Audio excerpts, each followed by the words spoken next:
लोकसभा चुनाव के 4 चरणों का मतदान समाप्त हो चुका है और वहीं अब आने वाले चरणों के मतदान को लेकर लगातार तमाम पार्टियों के द्वारा चुनावी जनसभाओं को संबोधित किया जा रहा है।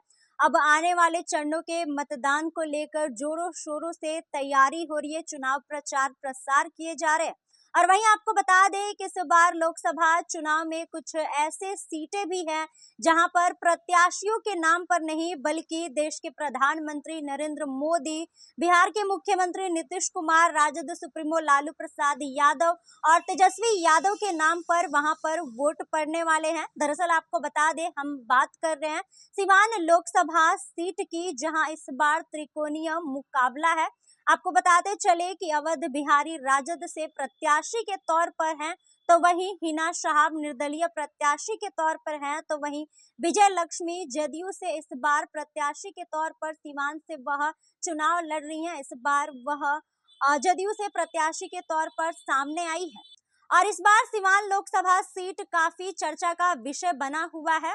इस बार मैदान में 13 प्रत्याशी हैं, लेकिन मुकाबला त्रिकोणीय है। जदयू की विजय लक्ष्मी देवी, निर्दलीय हिना शहाब और राजद के अवध बिहारी चौधरी के बीच। वहीं बता दें कि हिना शहाब सिवान के लिए बड़ा नाम इसलिए है कि शहाबुद्दीन की पत्नी है, तीसरी बार चुनाव लड़ रही हैं, 2 बार हारने के बाद भी हिम्मत नहीं हारी है और इस बार का चुनाव सिवान के लिए कई मायनों में लोकल मुद्दों के अतिरिक्त राजनीतिक तथा सामाजिक परिप्रेक्ष्य में बेहद महत्वपूर्ण हो गया है। 1996 से लगातार शहाबुद्दीन की छाया यहां के चुनाव पर रही है और 1 मई 2021 को कोरोना के कारण शहाबुद्दीन का इंतकाल हो गया और 28 साल बाद राजद बिना शहाबुद्दीन के चुनाव मैदान में है, जबकि हिना बिना दल के और बिना शहाबुद्दीन के पहली बार चुनाव लड़ रही है। अगड़ी जाति के वोटरों को रिझाने के लिए हिना माता रानी की चुनरी ओढ़ने में भी परहेज नहीं कर रही है।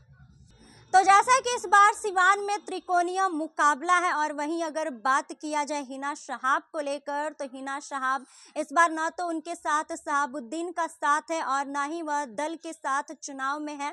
इस बार वह निर्दलीय प्रत्याशी के तौर पर चुनावी मैदान में है और तीनों के बीच में देखा जा रहा है कि त्रिकोणीय मुकाबला है और इस बार सिवान लोकसभा सीट काफी चर्चा का विषय भी बना हुआ है। 28 सालों तक वहां पर शहाबुद्दीन का राज रहा, लेकिन अब वहीं उनकी पत्नी हिना शहाब निर्दलीय प्रत्याशी के तौर पर चुनावी मैदान में है। वह इस बार राजद से भी चुनाव नहीं लड़ रही है, वह खुद निर्दलीय प्रत्याशी से वह चुनाव लड़ रही है।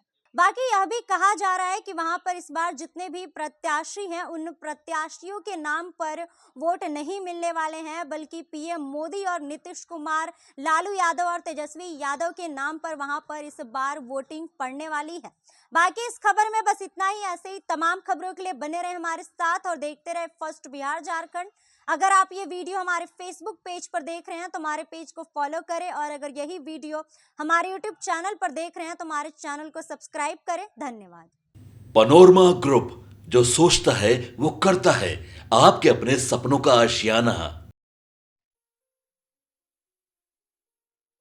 ये लो, मुंह मीठा करो। आज मैंने अपना जॉब छोड़ दिया, अब हम पूर्णिया वापस जाएंगे। जॉब छोड़ दिया है? मतलब ये घर कैसे चलेगा? हम करेंगे क्या? और माँ बाबूजी क्या बोलेंगे? इसलिए मैं एक और मिठाई का डब्बा लाया। अपने बिजनेस के लिए लोन अप्रूव हो गया। अरे लोन अप्रूव हो गया वो तो ठीक है, लेकिन पूर्णिया में हम रहेंगे कहाँ? अपना घर भी तो नहीं है वहाँ। इसलिए तो एक और मिठाई का डब्बा अलग से लाया हूँ। हमने पूर्णिया में घर ले लिया है, पूर्णिया के ई होम्स पैनोरमा में। पूर्णिया में पैनोरमा ग्रुप लेकर आए हैं ई होम्स पैनोरमा। बड़ा घर, आलीशान जिंदगी और अत्याधुनिक सुविधाओं के संग। अरे अरे, अब क्यों मुंह मीठा करवा रही हो? क्योंकि हम घर वापसी जो कर रहे हैं। घर वापसी की खुशी पूर्णिया में ई होम्स पैनोरमा के संग। E Homes Panorama, luxurious lifestyle redefined.